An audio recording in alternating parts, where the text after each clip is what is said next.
After staying in Quba and building the first mosque, the Prophet Muhammad continued his journey to Medina. The people of the city were full of excitement.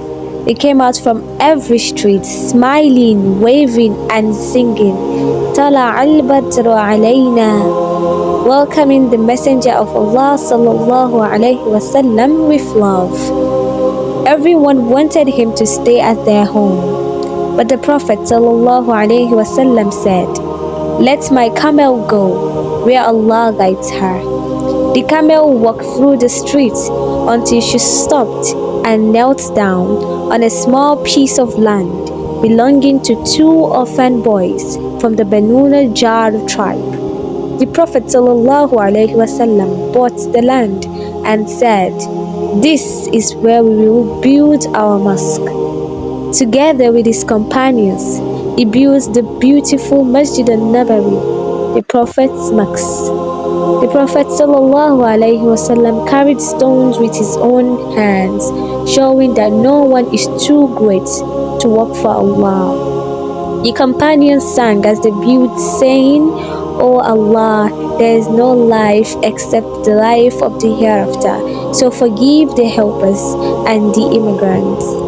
When the mosque was finished, it became the heart of Medina, a place of prayer, learning, and love. But there was one more thing the Muslims needed: a way to call everyone to prayer.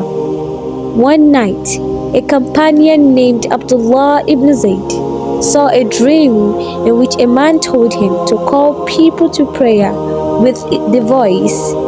He went to the Prophet ﷺ and shared the dream. The Prophet ﷺ said it was true and asked Bilal ibn Rabah, who had a strong and beautiful voice, to make the first call.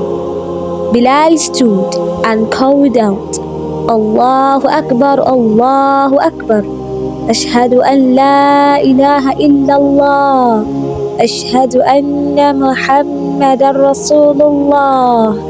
Hayya ala salah. Hayya ala falah.